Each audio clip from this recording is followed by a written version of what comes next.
शैक्षणिक व इतर उपयुक्त व्हिडिओज पाहण्यासाठी सबस्क्राईब करा all in one for VI या आपल्या यूट्यूब चॅनलला.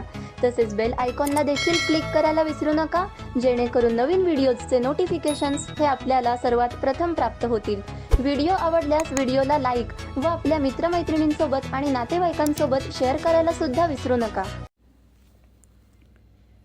नमस्कार, मी मृण्मयी जोशी बोलते आहे आणि आजच्या आपल्या मराठी व्याकरणाच्या पाठात आपण सामान्य किंवा अनिश्चित सर्वनाम याबद्दल माहिती घेणार आहोत.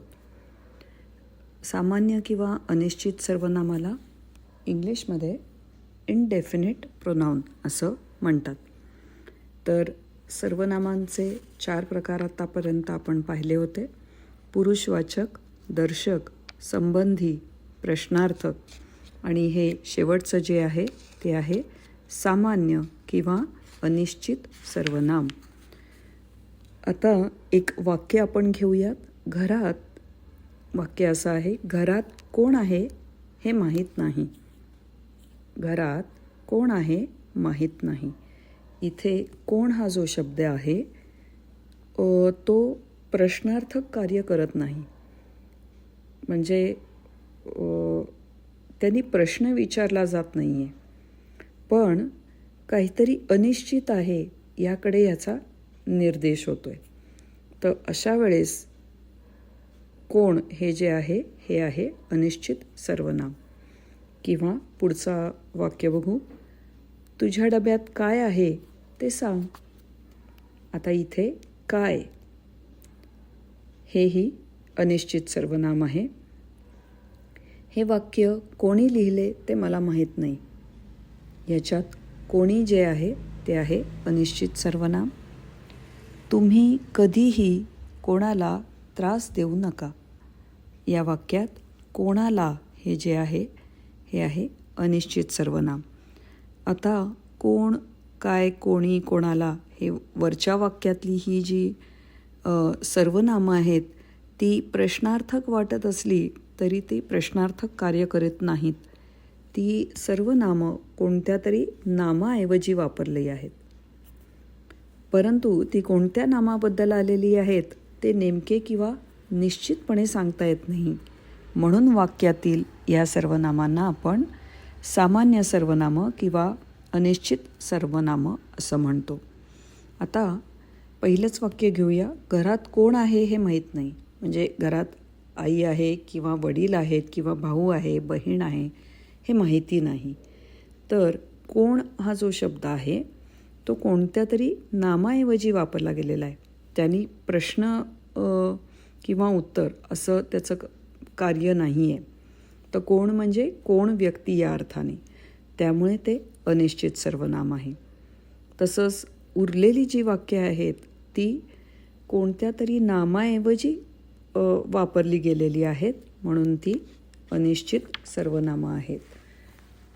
वाक्यात जेव्हा कोण, काय, कोणी, कोणाला ही प्रश्नार्थक सर्वनामं प्रश्न वापरल्यासाठी वापरली न जाता ती कोणत्या तरी नामाबद्दल आली आहेत हे कळतं, पण कोणती नाम हे निश्चितपणे सांगता येत नाही, तेव्हा त्या सर्वनामांना सामान्य किंवा अनिश्चित सर्वनाम असं म्हणलं जातं.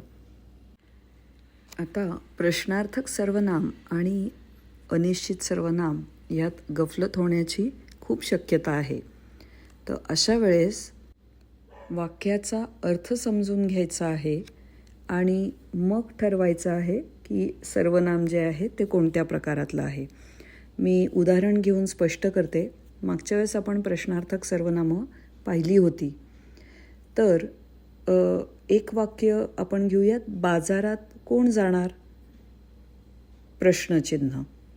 आता हे जे वाक्य आहे त्यात एकतर शेवटी प्रश्नचिन्ह आलेलं आहे, म्हणजे ते प्रश्नार्थक वाक्य आहे. आणि कोण जाणार, इथे प्रश्न विचारला गेलेला आहे, त्यामुळे हे प्रश्नार्थक सर्वनाम आहे. आता तेच तुझ्या डब्यात काय आहे ते सांग. इथे हे वाक्य आहे, हा प्रश्न नाही आहे. आणि काय हे जे आहे हे काय आहे म्हणजे कोणता खाऊ आहे किंवा कोणती वस्तू आहे या अर्थाने आहे. म्हणजे तुझ्या डब्यात काय आहे ते सांग. तर माझ्या डब्यात श्रीखंड असू शकतं, माझ्या डब्यात सफरचंद असू शकतं, माझ्या डब्यात दागिने असू शकतात. तर ह्या ज्या वस्तू आहेत त्याच्या ऐवजी म्हणजे ही जी नामं येणार आहेत, पण ते कोणतं नाम आहे हे माहीत नाही आहे. त्यामुळे काय आहे म्हणजे कोणती तरी वस्तू आहे हे निश्चित. तर तुझ्या डब्यात काय आहे ते सांग. यात पहिली गोष्ट म्हणजे हा प्रश्न नाही आहे, हे एक वाक्य आहे. आणि दुसरी गोष्ट, नाम असणार आहे पण त्या नामाच्या ऐवजी तर नाम कोणतं आहे हे माहीत नाही आहे, कोणत्या नामाबद्दल चाललं आहे हे माहीत नाही आहे, पण नाम आहे. तर त्या नामाच्या ऐवजी आहे म्हणून ते अनिश्चित सर्वनाम आहे. थोडंसं हे समजायला कठीण आहे, पण कालांतराने जशी आपण वाक्य बघत जाऊ तसं ते आपल्याला नक्की कळत जाणार आहे.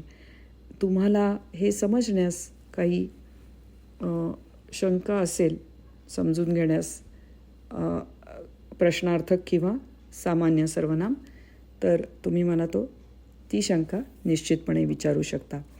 आज आपण इथेच थांबूया. आज आपण सर्वनामांचे सर्व प्रकार अशा तऱ्हेने पूर्ण केलेले आहेत. धन्यवाद.